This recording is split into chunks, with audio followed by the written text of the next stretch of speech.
आपत्ति ही संपत्ति बनती है। संघर्ष के पलों में, संकट की वेला में, प्रतिकूल परिस्थितियों में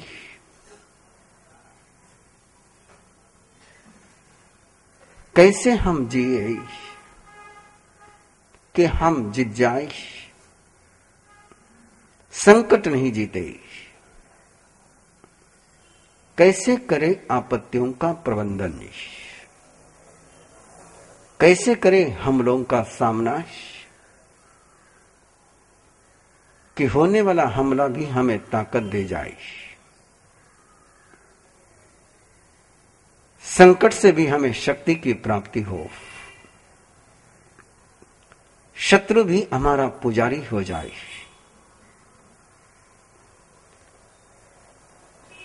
कैसे ये जीवन शैली अपनाई जा सकती है, कैसी ऐसी व्यवस्थाएं निर्माण की जा सकती हैं। अब प्रभु चरणों में वंदन करते हुए निवेदन प्रभु से कि प्रभु संकट मुक्ति की कामना नहीं, संकट को जीतने की विधि, आपत्तियों को संपत्ति में बदलने की तकनीक, दुश्मन को दोस्त बनाने का मार्ग प्रभु आपकी करुणा से, आपके दिव्य वाणी से, आपके दिव्य देशना से जैसे भवि जीवों को प्राप्त हुआ वैसे हमें भी प्राप्त हो जाए। जैसे आपके द्वारा प्रदत्त सूत्र भवि जीवों को अपनी भाषा में, अपने भावों में साक्षात हो गए, वैसे ही प्रभु आपके ही द्वारा प्रदत्त भावों को जिन दिव्य अक्षरों में गुंफित किया गया, उन दिव्य अक्षरों का गान करते हुए हमें भी वो अर्थबोध, हमें भी वो भाव, हमें भी वो प्रकाश प्राप्त हो। इस आस्था के साथ पेज नंबर 15 है। सुयम में औसम तेनम भगवयायो मखायम यह खलु भाविसम परिसहा समनेनम भगवया महावीरेनम कासवेनम पवेया। जे भिक्खु सोचा नच्चा जिच्चा अभिभूय भिक्खायरियाये परिवयंतो पुट्ठो नो विहनिजा। कैरे खलु ते भाविसम परिसः समनेनम भगवया महावीरेनम कासवेनम पवेया। जे भिक्खु सोचा नच्चा जिच्चा अभिभूय भिक्खायरियाये परिवयंतो पुट्ठो नो विहनिजा। इमे खलु ते भाविसम परिसा समनेनम भगवया महावीरेनम कासवेनम पवेया। जे भिक्खु सोचा नच्चा जिच्चा अभिभूय भिक्खायरियाये परिवयंतो पुट्ठो नो विहनिजा।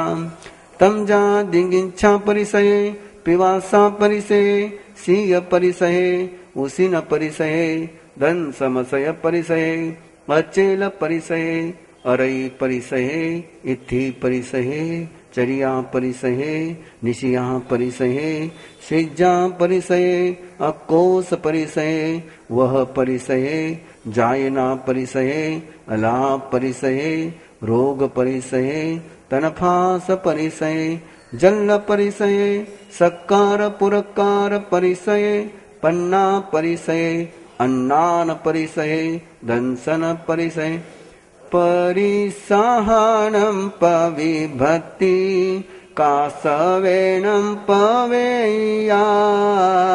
तंभे उदाहरिष्यामि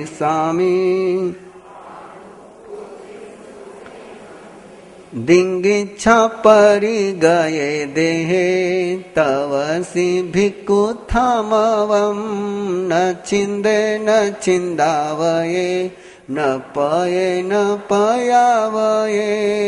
काली पवंग संकासे किसे धमणि संतये मायने आसन पानस अदीन मन सोचरे तवो पुट्ठो पिवासाये दो गुंची लज्ज संजये शिवोदगम न सेवे वियडसे सनम चरे छिन्नावाये सुपंथ आवुरे सुपीवासिये परिसुकमुआदिने तम तितिखे परिसहं चरन्तं वीरायं लोहं सियं फुसइये गया नाई वेलमुनि गच्छ सोचानं छिन शासनं न मे निवारणमत् छवितानं न विजयी अहं तो अग्निं सेवामि भिक्खु न चिन्त उसीनं परियावेनं परिदाहेन तज्जिये गिंसो वा परियावेनं उन्नहि ततो मे हावि सेनानं नो विपत्तये गायं नो परिसिञ्चे जा न वियज्जायपयं पुट्ठो यदंसमसयेहिं समरेव महामुनि नागो संगामसि से सुरो अभिहणे परं न संतसे न वारे जा मनम पिन पवोसये उविहेन अने पाने भुंजन्ते परिजुन्ने वते हिं वोकामिति अचेलये अदवास चेले वोकाम ये भिक्खु न चिंताये गया चेलये होई सचेले आविये गया यम धम्मं यम नच्चा नानी नो परिदेवये गामानुगामं म्रियन्त अनगरम किंचनम अरय्यानुपवेशे जातं तितिके परिसं अरयिं पिठवो वीरये आयरखिये धम्मारामे निरारम्भे ओ वसन्ते संगो ये समनुसानं जावो लोगमिति वो जसये या परिणाया सुकरं तत्समनं येयमादाय मे हावि पंकभूयावो इति वो नोताहिं विनि अनेजा चरे जत्त गवेशये गएव चरे अभिभूय परिसये गामे वा नगरे वावि निगमे वा रायणीये असमाने चरे भिक्खु नेव कुज्जां परिगम् असंसत्तो गियथेहिम् अनियवो परिवये सुसाने सुन्नगारे रुक्खमूले वये गवो कुक्कुवो निसेयजा नयवित्तासये परं तत्तसे चिट्ठमानस उवसगाभिधारये शङ्काभिवो न गच्छ उत्थिता अन्नमासनं उच्चावयायिं सेज्जायिं तवसि भिक्खु थामवं नायि वेलं विअने पवदिठि विअनयि पैरिकुवसयं लद्धुं कल्याणं मधुपावयं के मे गरायं करिष्यि अकोसे जपरे भिक्खुं नते सिंपड़ी संजले सरिसोई बालानं सुचानं फरुसा भासा दारुणा गाम कंटगा तुसिनीवो उवेहे न तावो मनसि करे हवो न संजले भिक्खु मनं पिन तितिखं परमं नच्चा भिक्खु धम्मं विचिन्तये समनं संजयं दं हने जा कोई कतई नति जीवसना सोति एवं पेह ज संजये दुःखरं खलु भो नित्यं अनगर संभिक्खुनो सौवं से जायियं होई नति किंचि अजायियं गोयरग पविठस् पानिनो सुपसारये सेवो आगार वासोति इह भिक्खुन परे सुघास में से जा भोयने परिनिटिये लद्धे पिंडे अलग नानो तपे ज पंडिये अजेवाहं न लभामि अविलाभो सुये सिया जो एवं पड़ी संचित अलाभो तम न तजये न चाउपायं दुख वेयनाये दुहठिये अदीनो थावये पन्नम पुट्ठो तत्ताहियास तेगिच्छं नाभिनन्दे संचिखत गवेशये एवं कुतस्य सामन्नं जम्न कुजनक अचिलगसलुवस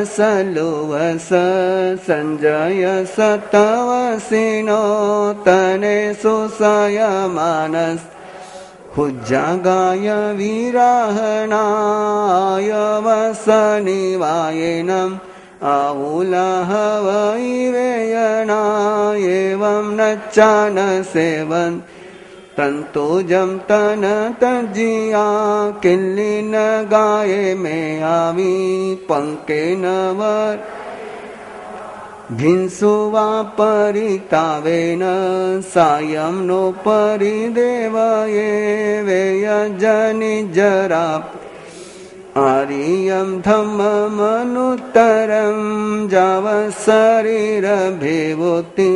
जल्लं कायेन अभिवायनमबोठानं सामिकुज्जानिमन्तनं जितायिं परिसेवन् न ते सिंपिहये मुनि अनुकसाई अपिच्छे अन्नाय से अलोलुये रसे सोनानु गिजे नानु तप्पे जपन्नवं सेनु नमये पूवं कम्मानान फलकड़ा जेनाहं नाभिजानामि पुट्टो के नई कन्नुई अह पच्छाऊई जन कम्मानान फलकड़ा एवं आसासी अपनम् निरठगमि वीरवो मेहुनावो सुसंवुडो जो सकं नाभिजानामि धम्मं कल्याणं तवो वाहनमादाय पडिमं पडिवज्जवो एवं पिवियरवो मे छौमं ननयटयि नथि नूनं परेन् इड्ढिवावि तवसिनो अदुवो वञ्चिवो मिति भिक्खुन अभुजिना तेजिना अदुवावि भविष्यति मुसं ते एव मान् भिक्खुन चिन्तये ये परिसवे कासवेन जे भिक्खुन विहन्ने जा पुट्टो के नई कन्नुई जे भिक्खुन विहन्ने जा पुट्टो के नई तिबिमेरि परिस पवित्र नामम बियम अर्जनम संपूर्णम। संकट जीवन में नहीं आएंगे ऐसा संभव नहीं है। कांटे रास्ते में नहीं होंगे ये संभव नहीं है। कैसे जीता जाता है कांटों को? कैसे संकटों से शक्ति प्राप्त की जाती है। 3 शब्द परमात्मा ने उसके लिए प्रारंभ में फरमाई, सोचा नच्चा जिच्चा अभिभूय। पहले आने वाले संकटों को सुनना चाहिए। जिसके पास संकटों को सुनने के कान नहीं होते हैं, वो संकटों से पराजित हो जाते हैं। जो बेभान बन करके रहते हैं, जो ये मान करके चलते हैं कि नहीं संकट आएंगे ही नहीं, वो संकटों से परास्त हो जाते हैं। संकटों की आहट को जो सुन लेते हैं, संकट के आगमन को जो सुन लेते हैं, और सुनना बहुत महत्वपूर्ण है। संकट को सुनने का सामर्थ्य विकसित करना बहुत महत्वपूर्ण है कि संकट कभी भी आ सकता है, लेकिन अचानक नहीं आता है, बिना आवाज के नहीं आता है। उसकी आवाज को सुनने का सामर्थ्य होना चाहिए और सुन करके उसको जानना चाहिए। नच्चा, केवल सुनने से काम नहीं चलेगा। संकट आ रहा है, इसकी आहट आपको पता चल गई, लेकिन संकट के स्वरूप को आपने जाना नहीं। पड़ोसी देश दुश्मन है, वो आक्रमण करेगा, इसको आपने सुना है, लेकिन कैसे आक्रमण करेगा, कहां से घुसखोरी करेगा, कैसे अपने अंदर वो आतंकवादियों को घुसाएगा, इसको यदि नहीं जाना गया तो आप उसको रोक नहीं सकते। बीमार पड़ेंगे, इसको आपने सुना, लेकिन बीमार कैसे पड़ेंगे इसको आपने नहीं जाना। बारिश आएगी, इसको आपने सुना, लेकिन बारिश कैसी आएगी, कौन से रास्ते से आएगी, इसको आपने नहीं जाना, तो बारिश से बच नहीं सकोगे, संकटों से बच नहीं सकेंगे। किसी भी रास्ते पर चलते समय, चाहे वो साधु का जीवन हो, चाहे वो गृहस्थ का जीवन हो, परमात्मा प्रभु महावीर ने जो देशना दी, वो केवल साधुओं के लिए नहीं दी, वो 12 प्रकार के परिषद के लिए दी है। संकट केवल संतों के ही जीवन में नहीं आते, संकट केवल साधकों के ही जीवन में नहीं आते, संकट सभी के जीवन में आते हैं। अपने मार्ग पर चलने के लिए बहुत बल लगता है, ऐसा एक सोच है। अपने मार्ग पर विचलित होने के लिए बहुत जोर लगता है, ये दूसरा सोच है। और मार्ग से विचलित करने वाले अजाइश,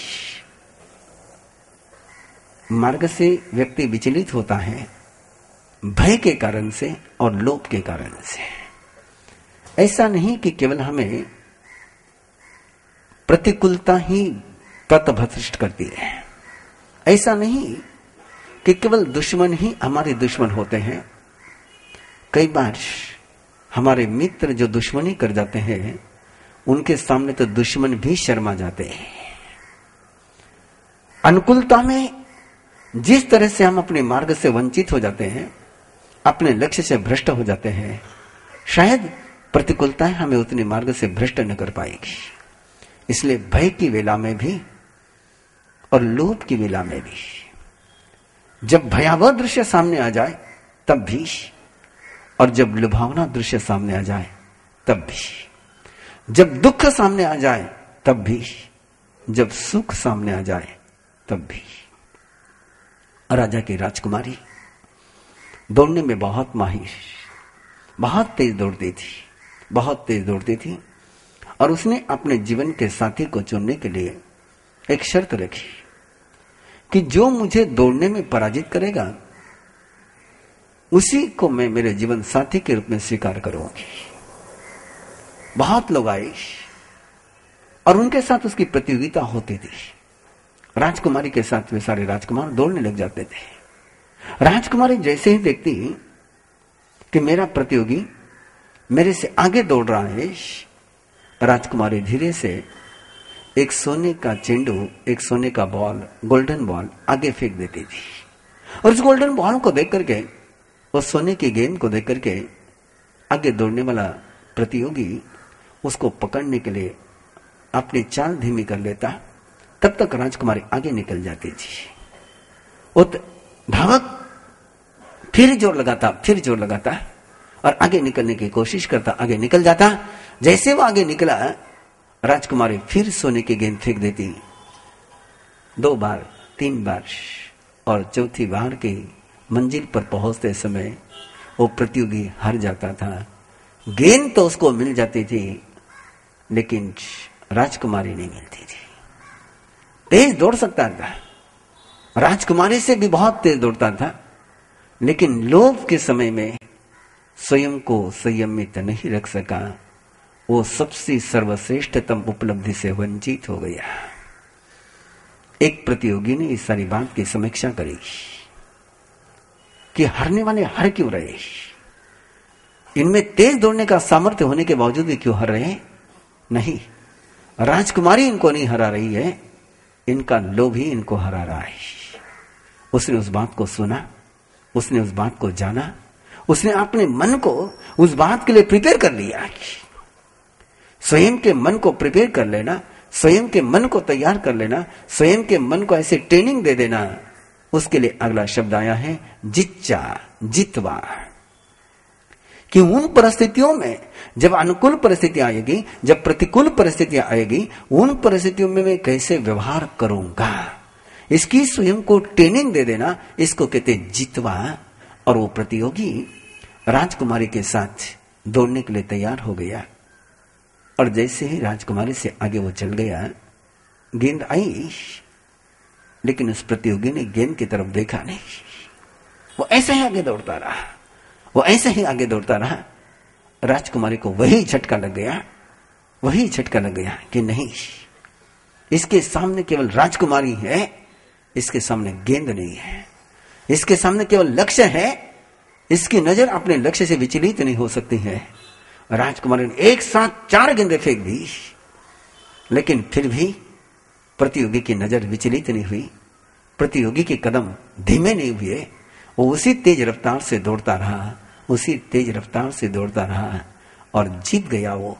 और जीत गया तो न केवल राजकुमारी उसकी हो गई, अपितु सारी गेंदें भी उसकी हो गई, सारी सोने की बॉल भी, गोल्डन बॉल भी उसके हो गए। जो अपने मार्ग पर चलते समय विचलित हो जाते हैं, वे वंचित हो जाते हैं। और वंचित यदि नहीं होना है, विचलित यदि नहीं होना है, तो केवल भावना से काम नहीं चलता, केवल कामना से काम नहीं चलता, केवल इच्छा से काम नहीं चलता।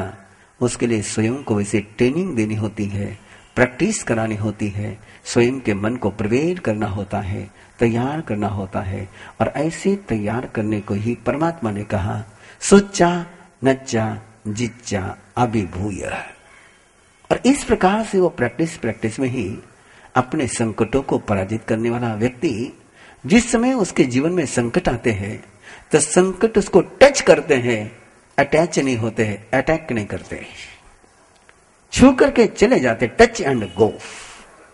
पुट्ठो नो विहने जा। जिसने इन 4 बातों को जीवन में साध लिया, संकटों को सुनने की क्षमता को डेवलप कर लिया, संकट के स्वरूप को जान लिया, उन संकटों के पलों में कैसे जीना इसकी प्रैक्टिस कर ली, और संकटों को पराजित करके जीने की कला सीख ली। उसके जीवन में संकट आते हैं, लेकिन उसको छू करके चले जाते हैं, उसको परेशान नहीं करते हैं, उसको आघात नहीं पहुंचाते हैं, उस पर हमला नहीं करते हैं। इतना सा सूत्र जिसके पास आ गया है, भय का सामना करो, भय को अपनी आंख बताओ। जिसका तुम्हें डर लगता है उससे भागो मत, उसके भागकर जा नहीं सकते कहीं पर भी। आप अपने दुर्भाग्य से भाग करके कहीं पर भी ठोर नहीं मिल सकती है। दुश्मन से भागने वाला कहीं भाग नहीं पाता है, संकट से भागने वाला कहीं भाग नहीं पाता है। रणछोड़ दास बनकर के जीवन को जिया नहीं जा सकता है। संकट सामने आ जाए, उन संकटों के सामने खड़े रह जाओ। भय सामने आ जाए, भय से नजर मिला लो, भय समाप्त हो जाएगा। भय से भागते रहो, भय तुम्हारे पीछे दौड़ता ही रहेगा। डरे सो मरे, जो डरता नहीं वो मरता नहीं। ये अधूरा वाक्य है, ये अधूरा वाक्य है। जो डर को सुन लेता है, जो डर को जान लेता है, जो डर को जीतने की कला सीख लेता है, वही व्यक्ति डर को जीत सकता है। केवल भावना में आकर के निडर बनने से काम नहीं चलता। इसलिए परमात्मा ने परिसह संकट, जो लक्ष्य सामने लिया है, जिस मार्ग को चुना है, उस मार्ग से भटकाव जीवन में न आ जाए, लक्ष्य भ्रष्ट न हो जाए, इसके लिए जो करना होता है उसको कहते हैं परिसह सहन करना। उसको कहते हैं परिसह सहन करना। फिर चाहे जिस रास्ते पर आप चले, और सबसे पहले कोई संकट जीवन में आता है तो आता है भूख का, क्षुधा का। सबसे पहले मनुष्य को कोई पीड़ित करती है, सबसे पहले मनुष्य को कोई उत्तेजित करती है, सबसे पहले मनुष्य कहीं हार सकता है तो अपने भूख के सामने हार सकता है। और जिसने भूख को जीत लिया उसने दुनिया को जीत लिया। जिसको भूख ने जीत लिया वो दुनिया का गुलाम हो गया। इसलिए जिन शासन में उपवास की मर्यादा है, इसलिए जिन शासन में तपस्या का विधान है कि मनुष्य सबसे पहले यदि कहीं हारता है तो अपने पेट से हारता है। एक तो आदमी जाये से हारता है या पेट से हारता है। और पेट को जितने की कला जिसने सीख ली कि भूख लगेगी, भूख नहीं लगेगी ऐसा नहीं। और ऐसा भी हो सकता है कि भूख लगने के बाद आहार नहीं मिलेगा। आहार नहीं मिलना संभव है, संभव है।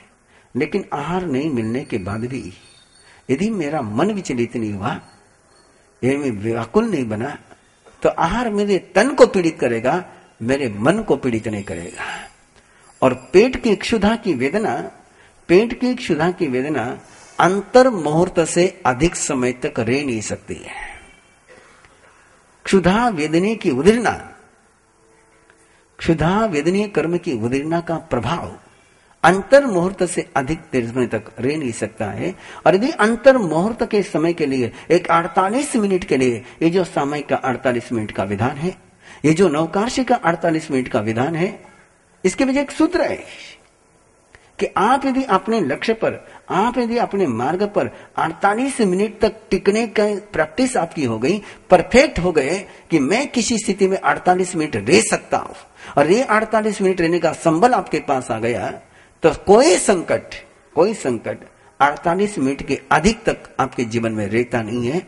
और 48 मिनट तक यदि आप स्थिर रह गए तो संकट छू करके चला जाता है। तो ऐसे समय में जब भूख लगती हो, शरीर बहुत क्षीण बन गया हो, उस समय भी जो मर्यादा स्वीकार करी है। मेरे सामने साधु नहीं बैठे हुए, मैं साधुओं को अध्याय नहीं सुना रहा हूं, मैं आपको सुना रहा हूं। इसलिए इस आगम का जो अर्थ आपके संदर्भ में है वही लगाऊंगा मैं, जो साधु के संदर्भ में अर्थ है वो नहीं लगाऊंगा मैं। हो सकता है कि आपकी शाकाहार की मर्यादा है, आपने जैन कुल में जन्म लिया है और शाकाहार ग्रहण करना आपका जीवन का व्रत है। और ऐसा समय आ जाता है कि जिस समय आपको शुद्ध शाकाहारी होटल नहीं मिलता है, और फिर आप सोचते हैं कि नहीं, किचन अलग है, ले लिया जाए। नहीं, आप विचलित